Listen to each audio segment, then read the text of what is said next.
வணக்கம். இன்றைய முக்கிய செய்திகள்.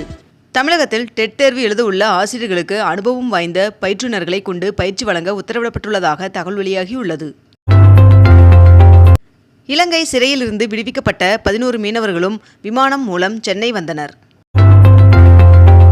மேற்கு வங்கத்தின் புகழ்பெற்ற நறுமண அரிசி வகைகளை ஐநா அங்கீகரித்துள்ளதாக அம்மாநில முதல்வர் மம்தா அவர்கள் தெரிவித்துள்ளார். 22 கேரட் ஆபண தங்கத்தின் விலை சவரனுக்கு ஒரே நாளில் 2160 ரூபாய் அதிகரித்து ஒரு சவரன் 1,16,000 ரூபாயாகவும் 1 கிராம் 14,500 ரூபாய்க்கும் விற்பனை செய்யப்பட்டு வருகிறது. இதனைத் தொடர்ந்து 1 கிராம் வெள்ளியின் விலை கிராமிற்கு 10 ரூபாய் அதிகரித்து 1 கிராம் வெள்ளி 270 ரூபாய்க்கு விற்பனை செய்யப்பட்டு வருகிறது. திராவிட மாடல் ஆட்சியில் 6,578 வீரர்களுக்கு 211 கோடி ரூபாய் ஊக்கத்தொகை வழங்கியுள்ளோம் என்று முதலமைச்சர் மு க ஸ்டாலின் அவர்கள் தெரிவித்துள்ளார். சென்னை மைவாடி மாரியம்மன் கோவிலில் நடைபெற்று வரும் திருப்பணிகள் விரைவுபடுத்தி விரைவில் குடமுழுக்கு நடைபெறும் என்று அமைச்சர் சேகர்பாபு அவர்கள் தெரிவித்துள்ளார். பிரதமர் நரேந்திர மோடி அவர்கள் வருகின்ற மார்ச் மாதத்தில் 3 முறை தமிழ்நாடு வருகை தர உள்ளதாக தகவல் வெளியாகியுள்ளது. அதன்படி மார்ச் 1ஆம் தேதி மதுரை, 7ஆம் தேதி வேலூர் மற்றும் 11ஆம் தேதி திருச்சி, தஞ்சைக்கு வருகை தர உள்ளதாக தகவல் வெளியாகியுள்ளது. சென்னை எழும்பூர் ரயில் நிலைய மறுசீரமைப்பு பணிகள் காரணமாக புறநகர் மின்சார ரயில் சேவைகள் 45 நாட்களுக்கு மாற்றம் செய்யப்பட்டுள்ளதாக தெரிவிக்கப்பட்டுள்ளது. முதலமைச்சர் மு க ஸ்டாலின் அவர்களின் தலைமையில் நடைபெற்ற தமிழ்நாடு உலக சுற்றுலா உச்சி மாநாடு 2026 மூலம் கிடைத்த பெரும் முதலீட்டு வாய்ப்புகளை விரைவாக செயல்படுத்தவும் முதலீட்டாளர்களுக்கு முழுமையான ஆதரவை வழங்கவும் சுற்றுலா செயல்முறை மையம் அமைக்கப்பட்டுள்ளது. தமிழகத்தில் காலியாகும் 6 மாநிலங்களவை இடங்களுக்கான தேர்தல் வருகின்ற மார்ச் 16ஆம் தேதி நடைபெற உள்ளதாக தெரிவிக்கப்பட்டுள்ளது. பிப்ரவரி 23ஆம் தேதி முதல் மார்ச் 8ஆம் தேதி வரை வெல்லும் தமிழ் பெண்கள் என்னும் தலைப்பில் வீடு வீடாக பரப்புரை செய்ய வேண்டும் என்று திமுக நிர்வாகிகளுக்கு முதலமைச்சர் மு க ஸ்டாலின் அவர்கள் அறிவுறுத்தியுள்ளார். தமிழகத்தில் 62 மாற்றுத்திறனாளி விளையாட்டு வீரர்கள் உள்ளிட்ட 178 விளையாட்டு வீரர்களுக்கு பணி நியமன ஆணைகளை முதலமைச்சர் மு க ஸ்டாலின் அவர்கள் வழங்கினார். இன்று முதல் ரமலான் நோன்பு கடைபிடிக்கலாம் என்று தமிழ்நாடு அரசின் தலைமை ஹாஜி உஸ்மான் அவர்கள் அறிவிப்பை வெளியிட்டுள்ளார். 2026ஆம் ஆண்டு சட்டமன்ற தேர்தலுக்காக திமுக விருப்ப மனு விநியோகம் பிப்ரவரி 20ஆம் தேதி முதல் தொடங்கப்பட உள்ளதாக தெரிவிக்கப்பட்டுள்ளது. தமிழ்நாடு சட்டமன்ற தேர்தல் ஏற்பாடுகள் குறித்து ஆலோசனை மேற்கொள்ள இந்திய தேர்தல் ஆணையர் ஞானேஷ் குமார் அவர்களின் தலைமையிலான இந்திய தேர்தல் ஆணைய குழுவினர் வருகின்ற பிப்ரவரி 26 மற்றும் 27 ஆகிய தேதிகளில் தமிழகம் வருகை தர உள்ளனர். தலைநகர் டெல்லியில் பிரதமர் நரேந்திர மோடி அவர்களை கூகுள் தலைமை செயல் அதிகாரி சுந்தர் பிச்சை அவர்கள் நேரில் சந்தித்து பேசினார்.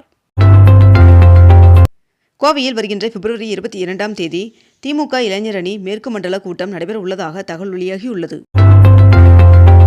தகுதி சான்றிதழ் கட்டண உயர்விற்கு எதிர்ப்பு தெரிவித்து வருகின்ற 25ஆம் தேதி நள்ளிரவு முதல் காலவரையற்ற வேலைநிறுத்தத்தில் ஈடுபட உள்ளதாக மாநில லாரி உரிமையாளர்கள் சம்மேளனம் அறிவித்துள்ளதாக தகவல் வெளியாகியுள்ளது. மராட்டியத்தில் இஸ்லாமியர்களுக்கான 5% இடஒதுக்கீட்டை அம்மாநில அரசு ரத்து செய்துள்ளதாக தகவல் வெளியாகியுள்ளது. 2026-27ஆம் நிதியாண்டிற்கு 2.5 லட்சம் கோடியில் தமிழக அரசின் இடைக்கால நிதிநிலை அறிக்கையை நிதியமைச்சர் தங்கம் தென்னரசு அவர்கள் நேற்று தாக்கல் செய்தார். திமுக அரசு பொறுப்பேற்றதிலிருந்து 2554 நியாய விலைக் கடைகள் திறக்கப்பட்டுள்ளது என்று அமைச்சர் பெரிய கருப்பன் அவர்கள் தெரிவித்துள்ளார். முதலமைச்சர் மு க ஸ்டாலின் அவர்கள் திராவிட களஞ்சியத்தின் 7 புத்தகங்களை வெளியிட்டுள்ளார். முதலமைச்சர் மு க ஸ்டாலின் அவர்கள் சென்னை டிமாண்டி சாலைக்கு பாடகரும் இசையமைப்பாளருமான MS விஸ்வநாதன் அவர்களின் பெயரை சூட்டினார். அடுத்த 24 மணி நேரத்தில் ஆழ்ந்த காற்றழுத்த தாழ்வு பகுதியாக வலுப்பெறக்கூடும் என்று இந்திய வானிலை மையம் தகவல் தெரிவித்துள்ளது. மதுரை மற்றும் கோவையில் மெட்ரோ ரயில் திட்டத்தை கொண்டுவர மத்திய அரசை தமிழ்நாடு அரசு தொடர்ந்து வலியுறுத்தும் என்று இடைக்கால பட்ஜெட்டின் போது நிதியமைச்சர் தங்கம் தென்னரசு அவர்கள் தெரிவித்துள்ளார். தமிழகத்தில் நேற்று தொடங்கிய தமிழக பட்ஜெட் கூட்டத்தொடர் வருகின்ற 20ஆம் தேதி வரை நடைபெறும் என்று சபாநாயகர் அப்பாவு அவர்கள் தெரிவித்துள்ளார். தமிழக இடைக்கால பட்ஜெட்டில் நகராட்சி நிர்வாகத்துறைக்கு 28,227 கோடி ரூபாய் ஒதுக்கீடு செய்யப்பட்டுள்ளது. மக்கள் நல்வாழ்வுத்துறை சார்பில் 317 கோடி ரூபாய் செலவில் கட்டப்பட்டுள்ள மருத்துவ கட்டடங்களை முதலமைச்சர் மு க ஸ்டாலின் அவர்கள் திறந்து வைத்துள்ளார். இந்த ஆண்டிற்கான JEE மெயின் பொறியியல் நுழைவுத் தேர்விற்கான முடிவுகள் வெளியிடப்பட்டுள்ளது. தவேக தலைவர் விஜய் அவர்களின் பிரச்சார கூட்டம் வருகின்ற பிப்ரவரி 23ஆம் தேதி வேலூரில் நடைபெற உள்ளதாக தகவல் வெளியாகியுள்ளது. குஜராத்தில் வாக்காளர் பட்டியல் சிறப்பு தீவிர திருத்தப் பணியின் மூலம் புதிதாக 5,60,000 வாக்காளர்கள் சேர்க்கப்பட்டுள்ளனர் என்று தகவல் வெளியாகியுள்ளது. பீகாரில் 25 லட்சம் பெண்களின் வங்கிக் கணக்குகளில் முதல்வர் நிதிஷ்குமார் அவர்களின் அரசு 10,000 ரூபாய் வரவு வைத்துள்ளதாக தகவல் வெளியாகியுள்ளது. 2030ஆம் ஆண்டிற்குள் 33% மின்சார பேருந்துகளை இயக்க இலக்கு நிர்ணயிக்கப்பட்டுள்ளதாக தெரிவிக்கப்பட்டுள்ளது. தமிழகத்தில் வருகின்ற பிப்ரவரி 20ஆம் தேதி முதல் 4 நாட்கள் மழை பெய்ய வாய்ப்புள்ளதாக வானிலை மையம் தகவல் தெரிவித்துள்ளது. வேலூர் தந்தை பெரியார் அரசு பொறியியல் கல்லூரியில் 7,56,00,000 ரூபாயில் செலவில் கட்டப்பட்ட புதிய கட்டடங்களை முதலமைச்சர் மு.க. ஸ்டாலின் அவர்கள் காணொலி மூலம் திறந்து வைத்தார். ஆட்சேபணையற்ற அரசு புறம்போக்கு நிலங்களில் வசிக்கும் 77,800 பேருக்கு வீட்டுமனை பட்டா வழங்கப்பட்டுள்ளதாக அமைச்சர் தங்கம் தென்னரசு அவர்கள் தெரிவித்துள்ளார். சென்னை தலைமை செயலகத்தில் வேளாண்மை உழவர் நலத்துறையின் சார்பில் 16 உழவர் அங்காடிகளை முதலமைச்சர் மு.க. ஸ்டாலின் அவர்கள் திறந்து வைத்தார். தமிழ்நாடு இடைக்கால பட்ஜெட்டில் அரசு ஊழியர்களின் ஓய்வூதிய திட்டத்திற்கு 11,000 கோடி ரூபாய் ஒதுக்கீடு செய்யப்படுவதாக அறிவிக்கப்பட்டுள்ளது. பழம்பெரும் நடிகை எம்.என். ராஜம் அவர்களுக்கும் இயக்குனர் எஸ்.பி. முத்துராமன் அவர்களுக்கும் கலைத்துறை வித்தகர் விருதை முதலமைச்சர் மு.க. ஸ்டாலின் அவர்கள் வழங்கினார். மருத்துவத்துறைக்கு 22,090 கோடி ரூபாயும் நகராட்சி நிர்வாகத்துறைக்கு 28,227 கோடி ரூபாயும் ஒதுக்கீடு செய்யப்பட்டுள்ளதாக அமைச்சர் தங்கம் தென்னரசு அவர்கள் தெரிவித்துள்ளார். சென்னை உட்பட 20 மாவட்டங்களில் அமைக்கப்பட்டுள்ள 105 விழுதுகள் ஒருங்கிணைந்த சேவை மையங்களை முதலமைச்சர் மு.க. ஸ்டாலின் அவர்கள் திறந்து வைத்தார்.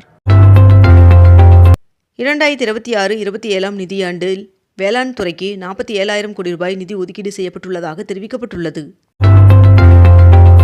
உயர்கல்வித்துறைக்கு 8,505 கோடி ரூபாய் நிதி ஒதுக்கீடு செய்யப்படுகிறது என்று அமைச்சர் தங்கம் தென்னரசு அவர்கள் இடைக்கால பட்ஜெட்டில் இன்று தெரிவித்துள்ளார். இடைக்கால பட்ஜெட்டில் மருத்துவம் மற்றும் மக்கள் நல்வாழ்வுத்துறைக்கு 22,000 கோடி ரூபாய் ஒதுக்கீடு செய்யப்பட்டுள்ளதாக தெரிவிக்கப்பட்டுள்ளது. இலங்கை தமிழர்களுக்கு 630 கோடியில் 10,469 புதிய வீடுகள் கட்டித்தரப்படும் என்று இடைக்கால பட்ஜெட்டில் தங்கம் தென்னரசு அவர்கள் அறிவித்துள்ளார். தமிழகத்தில் மகளிர் பெயரில் பதிவாகும் 10 லட்சம் ரூபாய்க்கு குறைவான பத்திரப்பதிவுகளுக்கு பதிவு கட்டணம் 1% குறைக்கப்பட்டுள்ளதாக தெரிவிக்கப்பட்டுள்ளது. பிரதமர் நரேந்திர மோடி அவர்கள் வருகின்ற 25 மற்றும் 26 ஆகிய தேதிகளில் இஸ்ரேல் செல்ல உள்ளார் என்று தகவல் வெளியாகியுள்ளது. பொள்ளாச்சியை அடுத்துள்ள ஆழியார் அணைக்கு நீர்வரத்து குறைந்ததால் நீர்மட்டம் 85 அடியாக சரிந்துள்ளதாக பொதுப்பணித்துறை அதிகாரிகள் தெரிவித்துள்ளனர். இத்துடன் இன்றைய தலைப்புச் செய்திகள் நிறைவடைகின்றன. மேலும் இதுபோன்ற அண்மை தகவல்களை உடனுக்குடன் தெரிந்து கொள்ள அக்னிபூ சேனலை சப்ஸ்கிரைப் செய்து கொண்டு தொடர்ந்து இணைந்திருங்கள். நன்றி, வணக்கம்.